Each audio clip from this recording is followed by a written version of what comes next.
दोस्तों, स्वागत है आपका उद्यम क्लासेस में। उम्मीद है कि आप लोग की तैयारी बहुत बेहतरीन चल रही होगी। यार हम लोग प्रीवियस ईयर क्वेश्चन कर रहे हैं 2018, 2019, 2020। साइंस कॉमर्स का एक पेपर जो अलग बनता है इंटरमीडिएट का, और आर्ट्स का अलग बनता है। टोटल 6 सेट्स हमने करा दिया है। अब तक यही पता चला है कि अगर प्रीवियस ईयर क्वेश्चंस कर लिए जाए, अगर उनको कंठस्थ याद कर लिए जाए, तो मैं गारंटी देता हूँ इस बार 2022 की परीक्षा में आप ऑब्जेक्टिव क्वेश्चन जो किताब से पूछेंगे एक भी बाहर नहीं जाएगा, इस बात की गारंटी है। तो आप 2021 तक के सभी क्वेश्चंस बिल्कुल रट जाओ, जितने पूछे हैं किताब से। आप प्रीवियस ईयर क्वेश्चन जितने मैं बता रहा हूँ यार, सब रट जाओ। आपसे रिक्वेस्ट यही है, क्योंकि इससे बाहर क्वेश्चन नहीं जाने वाला है। समझ गए बात को? तो 40 क्वेश्चन आपसे किताब से पूछेगा। टोटल 100 क्वेश्चन पूछेगा, तो 61 से 40 तक, 100 तक आपका किताब से, बाकी आपका 1 से 60 तक ग्रामर से पूछेगा। तो पहले किताब वाला टच कर लीजिएगा 40 क्वेश्चन, उसमें से कुछ जो नहीं हो पाएगा, सपोज आप 40 का 40 करते हैं तो 10 आप ग्रामर से कर दीजिएगा, या 40 में से आप 35 करते हो तो 15 ग्रामर से कर लीजिएगा। समझ रहे? किताब का तो गारंटी है कि इसी में से पूछेगा। अब तक ये अनुभव हो गया है कि इतने सारे क्वेश्चंस रिपीट कर रहा है, प्रीवियस ईयर में जो पूछा है, जिसका कुछ क्या बोलते हैं आप अनुमान नहीं लगा सकते हो। मैं आपको इतना ही कहूँगा, आप रट डालो, बार बार वीडियोस देखते रहो। समझ गए बात को? चलो, ये 2021 आर्ट्स का पेपर है, समझ रहे हैं? तो जिसमें 100 क्वेश्चन पूछा था, इस बार भी 100 क्वेश्चन ही पूछ रहा है। समझ गए बात को? तो चलो देखते हैं, 61 से 100 तक आपके किताब से क्वेश्चन पूछेगा। तो ये जो 61 नंबर क्वेश्चन देखिए क्या कह रहा है कि who is dumb in now the leaves are falling fast. यार ये क्वेश्चन कितनी बार आ चुका, तरीका थोड़ा दूसरा है पूछने का। Who is dumb in the in now the leaves are falling fast. सबसे पहले now the leaves are falling fast लिखा किसने है? तो now the leaves are falling fast जो है, ये आपका पोएम है W.H. अडेन का। W.H. अडेन एक पोएट है, अमेरिका के रहने वाले। इनका एक क्या बोलते हैं कि पोएम है शानदार, और इसमें क्या बोलते हैं एक नाइटिंगल का जिक्र किया गया है। नाइटिंगल मतलब बुलबुल होता है। तो इस पोएम में ये बताया गया है कि नाइटिंगल जो चिड़िया है वो डम, डम का मतलब गूंगी, मतलब बोलती नहीं है। तो who is dumb in now the leaves are falling fast. तो ऑप्शन आपका हो जाएगा डी, नाइटिंगल। नेक्स्ट आपका क्वेश्चन देखते हैं। नेक्स्ट आपका क्या है, चलो 62 नंबर क्वेश्चन है, the poet in snake picked up a dash lock. Lock का मतलब यार पढ़े हुए गणित में कुछ और, लेकिन यहाँ पे डंडा होगा। ठीक है, स्नेक। तो सबसे पहले स्नेक के पोएट कौन है? D.H. लॉरेंस ने स्नेक पोएम लिखा है। तो कहा जा रहा है कि द पोएट मतलब D.H. लॉरेंस इन स्नेक पिक्ड अप, पिकअप मतलब उठाना, पिक्ड अप क्या लग उठाए? तो क्लमसी लॉक। क्लमसी का मतलब टेढ़ा मेढ़ा, टेढ़ा मेढ़ा एक डंडा उठाए सांप को मारने के लिए। तो क्लमसी आपका बी नंबर ऑप्शन सही हो जाएगा। नेक्स्ट क्वेश्चन 63 नंबर देखिए क्या है। 63 नंबर कह रहा है कि who sits carelessly on the greenery floor in ode to autumn. Ode to autumn एक शानदार पोयम है, जिसके पोएट है जॉन किट्स। जॉन किट्स ने ऑट टू ऑटम लिखा है। ठीक है, उसमें उन्होंने ऑटम जो एक प्रकार का क्या बोलते हैं कि मौसम होता है, उसमें जो हवा चलती है, हवा का जिक्र किया गया है। ठीक है, तो इसमें मतलब उन्होंने कहा है कि क्या बोलते हैं कि वो उसको एक फीमेल माने हैं, मतलब औरत माने हैं। ऑप्शन नंबर डी सही होगा। तो प्रश्न आपका है कि who sits carelessly on the greenery floor, मतलब कौन? ग्रेनरी फ्लोर का मतलब अर्थात जहाँ पे अनाज ओसाया जाता है ना, खलिहान में, कौन बेपरवाह बैठी रहती है? तो उमन। उमन किसको बोलता है? ऑटम सीजन में जो चलती हुई हवा होती है उसको बोलते हैं। तो ऑप्शन नंबर डी सही हो जाएगा। ये देखो क्वेश्चन यार कई बार आया है साइबी से रिलेटेड। कल ही मैंने आपसे बताया, साइबी would examine dash the as soon as he got up. साइबी जहाँ पे आया तो गॉड्स उसका क्या बोलते हैं ऑप्शन होगा। साइबी लड़के का जिक्र एक स्टोरी है। स्टोरी क्या है? स्टोरी आपका है द आर्टिस्ट। द आर्टिस्ट आपका क्या बोलते हैं कि रेनबो में एक स्टोरी है। आई थिंक लेसन नंबर 5 है द आर्टिस्ट। और क्या बोलते हैं इसके राइटर है सिगानोया। सिगानोया जापानीज राइटर है, इसलिए जापान से कहानी लिखे हैं। तो साइबी भी जापान का ही रहने वाला है। एक 12 वर्ष का लड़का रहता है, समझ रहे बात को। और वो गॉड्स में अर्थात कद्दू, गोल वाला लौकी जो होता है ना, उसी में लीन रहता है। समझ गए बात को? आगे चलिए नेक्स्ट क्वेश्चन देखते हैं। 65 नंबर क्वेश्चन क्या कह रहा है? कह रहा है कि the text of which period are difficult to read and understand. मतलब कौन से समय के टेक्स्ट जो थे ना, मतलब जो विषय वस्तु थे, वो पढ़ने में मतलब समझने में मुश्किल होते थे।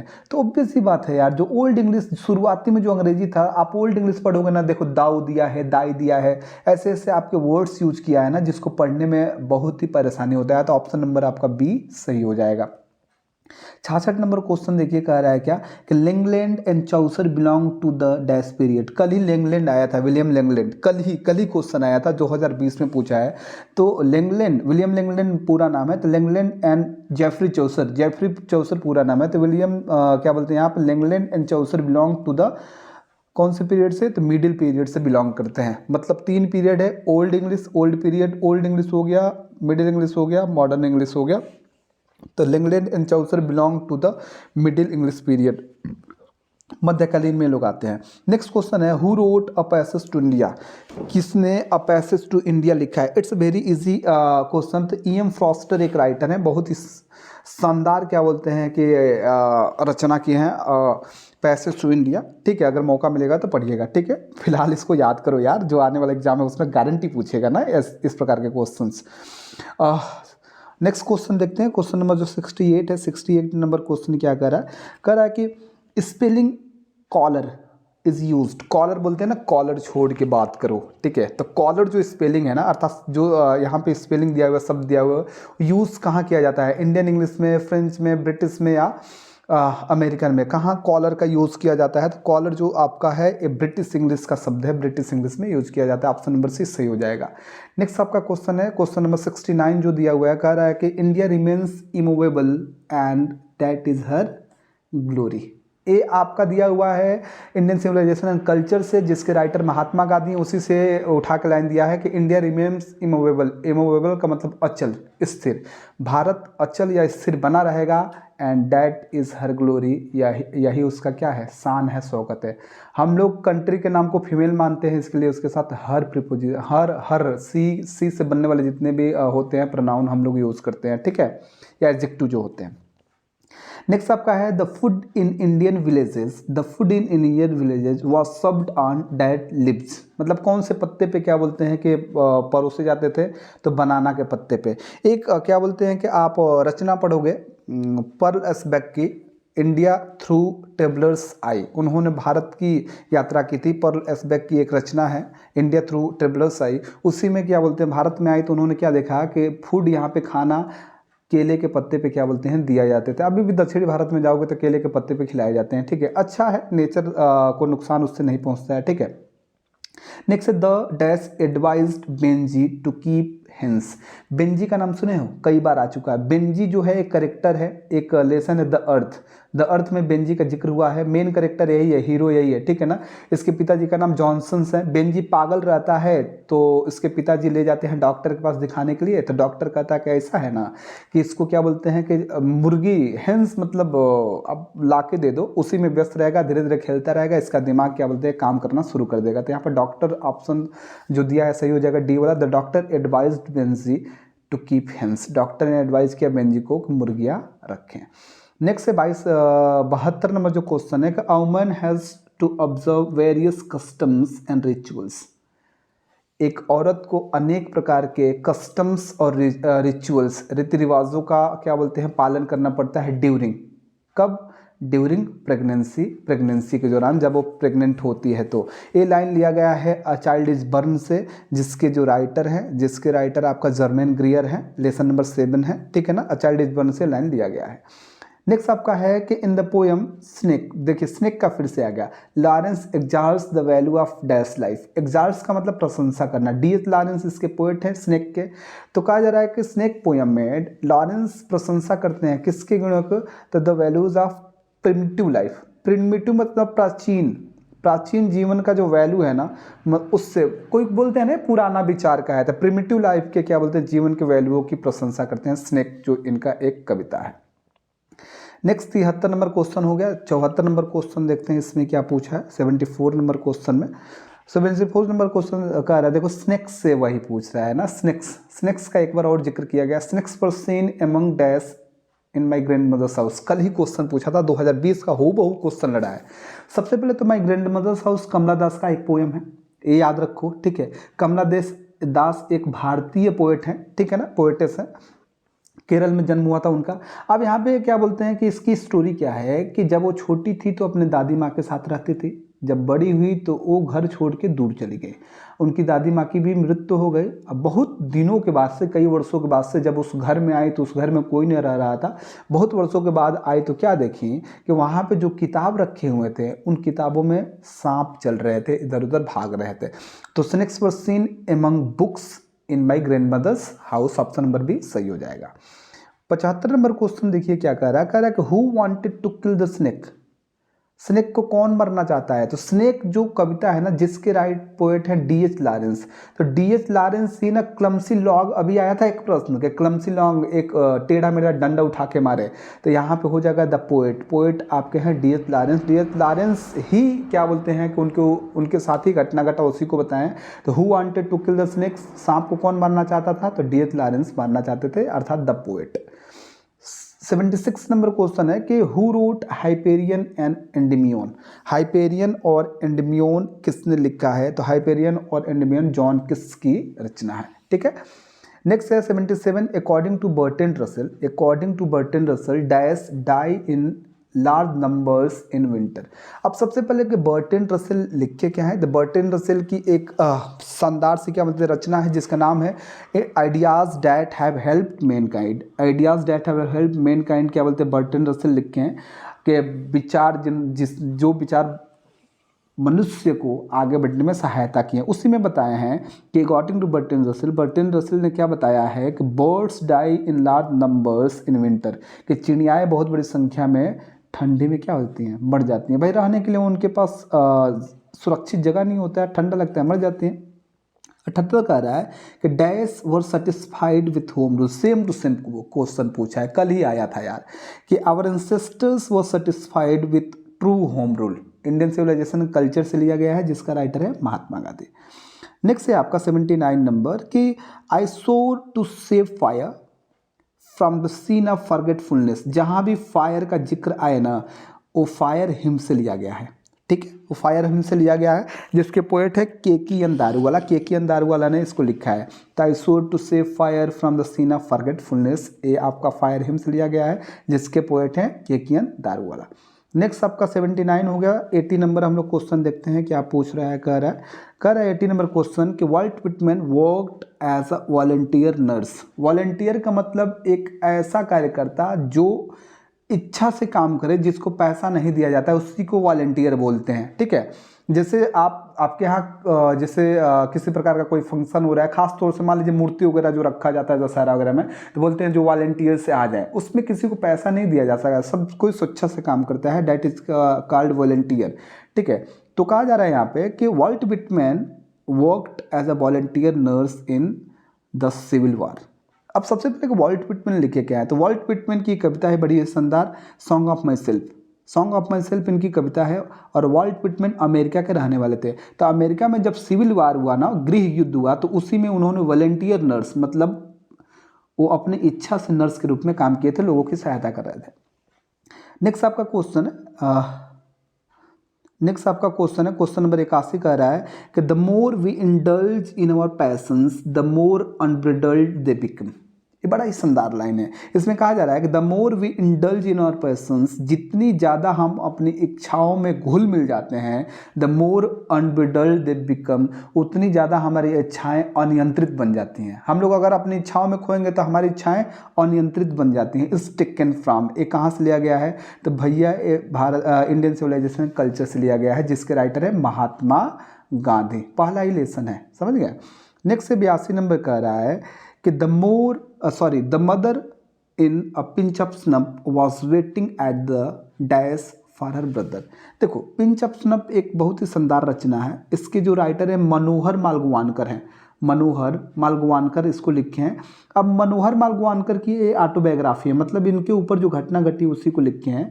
और यहाँ पे जो मदर है ना, मनोहर मालगुवानकर की क्या बोलते हैं कि बहन है, ठीक है ना, इस रचना में। तो the mother in a pinch of snuff was waiting at the door step for her brother, मतलब जब पता चला कि क्या बोलते हैं कि इसमें क्या बोलते हैं, नानू काका करेक्टर का नाम है, वो मनोहर मालगुवानकर का ही है, कि नानू काका आ रहे हैं, तो माता मतलब उनकी बहन क्या बोलते हैं कि अपने भाई के इंतजार में डोर स्टेप पे, एकदम दरवाजे के मतलब दहलीज पे आके मतलब खड़े होकर इंतजार कर रही थी। नेक्स्ट आपका 83 नंबर क्वेश्चन है कि the editorial policy of a popular daily is controlled by dash chief factors. Daily का मतलब यहाँ अखबार होगा, ठीक है। तो द एडिटोरियल सबका है ना, संपादकीय जो पेज होता है, तो the editorial policy of a popular daily is controlled by, मतलब एक प्रसिद्ध अखबार का जो एडिटोरियल पॉलिसी होता है वो कंट्रोल नियंत्रित किया जाता है किसके द्वारा, by dash chief factors, by two chief factors, दो प्रमुख फैक्टर होते हैं, उन्हीं के द्वारा किसी भी एक प्रसिद्ध अखबार के एडिटोरियल पॉलिसी को हम लोग नियंत्रित करते हैं, अर्थात किया जाता है। ये लिया गया है how free is the press, एक रचना है आपकी किताब में जिसके राइटर है डोरथी एल्सेयर्स, उसी में बताया गया है। नेक्स्ट अब चलते हैं 84 नंबर क्वेश्चन की तरफ। 84 नंबर क्वेश्चन क्या कह रहा है उसको देखेंगे हम लोग। चलिए, कह रहा है कि बेंजी ओन्ड, सबसे पहले तो आप बेंजी कॉन्सलेशन में जिक्र किया गया है, तो द अर्थ नाम की एक रचना है जिसके राइटर क्या है, जिसके राइटर आपका है H.E. बेट्स। H.E. बेट्स में बेंजी का जिक्र, H.E. बेट्स ने द अर्थ में बेंजी का जिक्र किया है। तो बेंजी जब मुर्गी रख रहा था, पहले तो शुरू में दिमाग काम नहीं करता था, जब डॉक्टर कहा कि मुर्गी इसको दे दो रखने के लिए, तो मुर्गी जब रखने लगा तो इसका दिमाग काम करने लगा, धीरे धीरे उसी में आगे बढ़ता हुआ मुर्गी पालन खोल लिया। मुर्गी पालन खोलने के बाद से बहुत पैसा कमाया, बहुत पैसा कमाने के बाद से उसने क्या खरीदा, तो होंडा सिटी, एक होंडा सिटी गाड़ी खरीद लिया। ऑप्शन नंबर सी सही हो जाएगा। नेक्स्ट आपका है 85 नंबर क्वेश्चन कह रहा है कि कम माई बिलव्ड इज रिटन बाई, बहुत ही शानदार रचना है। एक कह रहा है कम माई बिलव्ड किसने लिखा है, एक शानदार सी रचना है। कम माई बिलव्ड क्या बोलते हैं कि किसने लिखा है, तो कम माई बिलव्ड जो है आपके पर्ल एस्बेक ने लिखा है। पर्ल एस्बेक जो आपको पढ़ना है, इसमें इंडिया थ्रू ट्रेवलर्स आई, अब इंट्रोडक्शन दिया है तो उसी में इस किताब का भी नाम दिया है कि कम माई बिलव्ड किसने लिखा है, तो पर्ल एस्बेक ने लिखा है। नेक्स्ट से 86 नंबर क्वेश्चन आपका कह रहा है कि but believe that I shall make speedier journeys, लेकिन मेरा विश्वास करो कि मैं बहुत तेज यात्रा करूंगा। ये जो लिया गया है आपका स्वीटसले बाय डू नॉट गो से लिया गया है। इसमें जो आपका जॉन डन पोएट हैं, अपने बिलव्ड एने से कहते हैं जॉन डन कि मेरा विश्वास करो अगर मैं तुमसे दूर जाऊंगा तो बहुत तेज यात्रा करके, मतलब सूर्य से तेज भी यात्रा करके मैं तुम्हारे पास चला आऊँगा, ठीक है। नेक्स्ट 87 नंबर क्वेश्चन कह रहा है कि to autumn is an a या एन, भाई इसमें पूछा जा रहा है ऑट टू ऑटम, अभी तो पढ़े हो यार, पहले आया था ऑट टू ऑटम जिसके पोएट है जॉन किस, तो ऑड है, ऑब्वियस सी बात है, ऑड यहाँ नहीं लगाया है। टू ऑटम इज ए या एन, तो क्या है, ऑड है। ऑट टू ऑटम पूरा नाम ही है यार, समझ गया। 87 हो गया। 88 क्वेश्चन देखते हैं इसमें क्या पूछा है। 88 नंबर क्वेश्चन, तो 88 नंबर क्वेश्चन कह रहा है कि her sights and sounds dreams happy as her day. ये जो लिया गया है आपका द सोल्जर से लिया गया है। द सोल्जर के राइटर हैं रूपर्ट ब्रुक। रूपर्ट ब्रुक ने द सोल्जर लिखा है। कहते हैं कि हर साइट्स एंड साउंड्स, हर लगा रहा है कंट्री के लिए, मतलब इंग्लैंड के लिए, उसके जो दृश्य हैं, वहाँ की जो आवाज़ें हैं, dreams happy as a day, ऐसे मतलब उसको मतलब खुश कर देते हैं जैसे कि दिन हुआ हो, समझ रहे हैं। तो ये जो लाइन लिया गया है द सोल्जर से लिया गया है। नेक्स्ट 89 नंबर जो क्वेश्चन है कह रहा है कि old English is characterized by, तो old English is characterized by synthesis, ठीक है।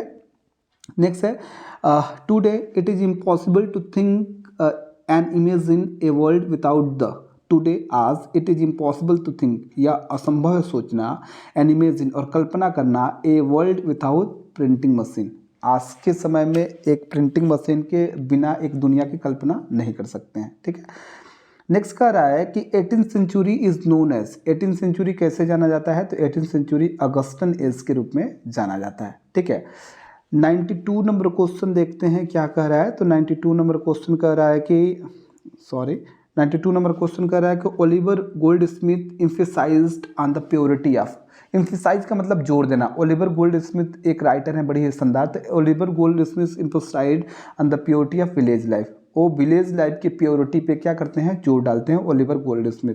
नेक्स्ट आपका है कि when is censorship imposed on press in a country like Britain, मतलब ब्रिटेन में कब क्या बोलते हैं सेंसरशिप उस पर लगाया जाता है, तो ड्यूरिंग इमरजेंसी। ब्रिटेन एक ऐसा कंट्री है जहाँ पर प्रेस स्वतंत्र है, लेकिन जब आपका इमरजेंसी होता है तो वहाँ पर भी क्या बोलते हैं कि सेंसरशिप अर्थात प्रतिबंध लगा दिए जाते हैं। नेक्स्ट आपका 94 नंबर क्वेश्चन है dash sweltering is sweltering with the heat of injustice and operation. Injustice मतलब अन्याय, ऑपरेशन मतलब अत्याचार, मतलब यहाँ का ऑप्शन नंबर सी सही हो जाएगा, Mississippi sweltering. With the heat of injustice and operation. Mississippi जो स्थान है वो अन्याय और अत्याचार के क्या बोलते हैं कारण क्या कर रहा है, स्वेल्टरिंग मतलब खराब हो रहा है वहाँ का माहौल।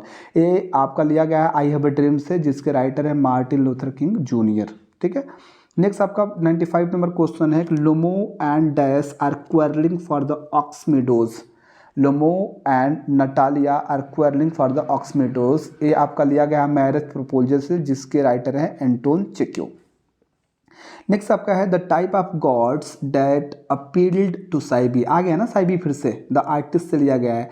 साइबी किस तरीके के क्या बोलते हैं कि गॉड को, कद्दुओं को पसंद करता था, तो वो इवन एंड सिमेट्रिकल जो होते थे उनको पसंद करता था।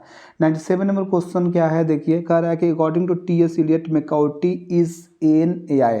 According to T S. एलियट ने लिखा है क्या, एक पोयम कि मैकॉटी द मिस्टिक है, तो उसमें क्या बताया है, मैकॉटी एक बिल्ली है, ठीक है ना, तो वो क्या कहते हैं कि बिल्ली क्या है, एक मास्टर क्रिमिनल है कि खून करता है फिर से क्या होता है, गायब हो जाता है, वहाँ पकड़ा नहीं जाता है। नेक्स्ट 98 नंबर क्वेश्चन देखिए, the soldier in the poem the soldier कौन है, तो इंग्लिश है, मतलब इंग्लैंड के रहने वाले रूपर्ट ब्रूक हैं। अब फ्रेंच, जर्मन, स्पेनिश, फ्रेंच के रहने वाले हैं, जर्मन के हैं कि स्पेन के हैं कि स्पेनिश, तो इंग्लैंड के रहने वाले हैं तो इंग्लिश कहा जा रहा है। तो the soldier in the poem, the soldier is क्या है, इंग्लिश, मतलब इंग्लैंड के रहने वाले हैं Rupert Brooke. I permit to speak at every hazard. ये जो लाइन है कहाँ से लिया गया है, तो ये लाइन लिया गया है आपका सॉन्ग ऑफ माई सेल्फ से, जिसके राइटर है क्या, वॉल्ट विटमैन। वॉल्ट विटमैन ने कहा है कि I permit to speak at every hazard. Hazard का मतलब खतरा होता है, मैं प्रत्येक खतरे में अनुमति देता हूँ बोलने के लिए। अब स्वतंत्र हूँ इसका मतलब बोलने के लिए। लास्ट क्वेश्चन है कि how rare it be and when I crumble. ये जो लाइन है आपका लिया गया है एन एपिटेप से। एन एपिटेप के पोएट कौन है, एन एपिटेप के जो पोएट है वाल्टर डिला मरे हैं। ये लाइन लिया गया है एन एपिटेप से, जिसके राइटर है वाल्टर डिला मरे। इसमें एक वेस्ट लेडी की कल्पना की गई है, बात की गई है, जो बहुत ही सुंदर थी अपने समय में, ठीक है। तो वही कहते हैं कि जब मेरी मृत्यु हो जाएगी तो उस लेडी को कौन याद रखेगा, वाल्टर डिला मरे करते हैं। ये आपका 2021 का आर्ट्स का पेपर था यार, पूरा रट डालो सभी, समझ गए बात को। 2022 में 2018, 2019, 2020, 2021 के क्वेश्चन तैयार कर ले तो उससे बाहर कुछ नहीं पूछेगा, ठीक है। तो मिलते हैं फिर से कल नेक्स्ट वीडियो के साथ, तब तक के लिए थैंक यू, बाय बाय।